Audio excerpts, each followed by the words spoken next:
It's been a while since we've done a video update on the Land Rover, and things have developed quite rapidly. We'd originally just thought we'd get it here, clean it up, do some mechanical work, and that was going to be it.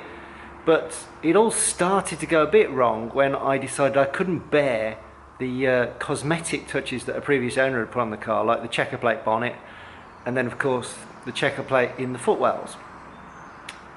The checker plate in the footwells proved not to be just cosmetic.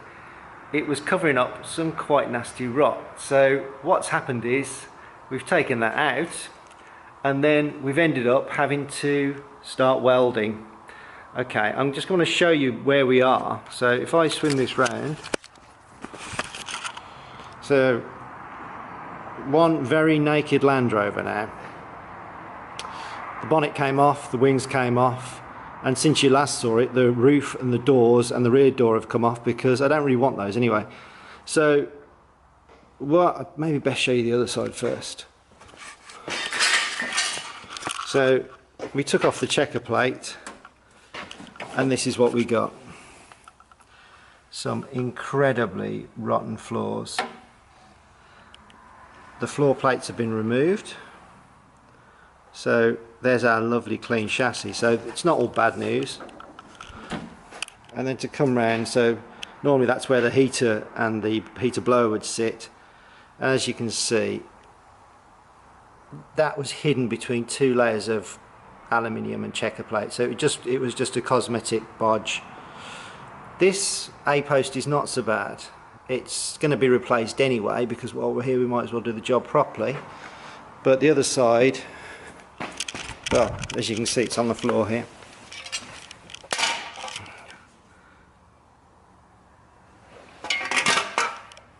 So that was absolutely rotten, and it had been filled, patched, bodged, and that's meant to be one piece effectively. That's what holds the bulkhead onto the chassis.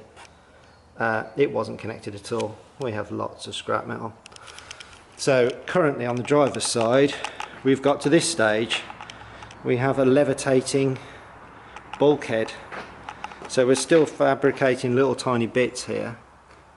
So that's the remains of the retainer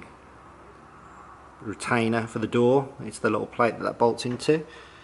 That had been welded over and badly patched.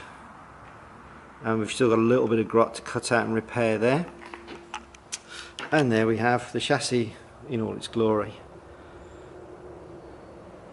So we're just about to start putting the panels back in and start welding. So I'll keep you up to date with that, and I'm just going to probably show you a little bit of what goes on today, also how far we get.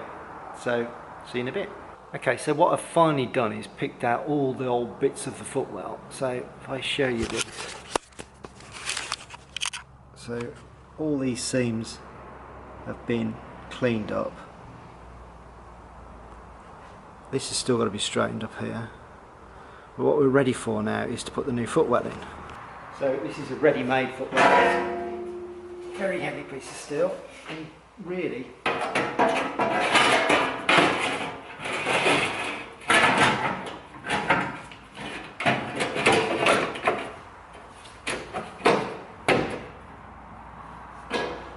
just by sliding that in, that's really not looking bad. It's going to need a bit of work, but look at this. This is amazing.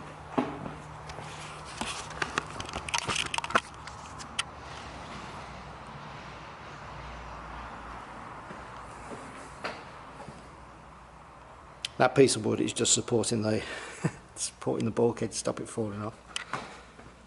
So a bit more hammer work and that should be ready to weld in.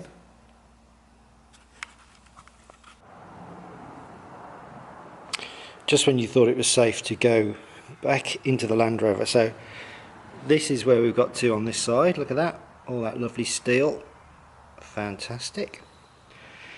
And then I thought, right, we'll strip the other side and get going, which I'd said didn't look that bad. So a couple of whacks with a hammer and we have holes. We have a lot of rot. And what looked like a solid bottom of the pillar all the way down here, has just dissolved with a couple of hammer blows, and that's where it is now. It's on the floor. If I come round here, you can see just as we start to disassemble with a hammer, given that, it just falls to bits, and it just goes to show how absolutely rotten these can be. So what looked like fairly straightforward bit of work is not. We've really got our work cut out for us here, I think. Look at that rot. And there's the rot you've already seen. So I'm going to get all that cut out now.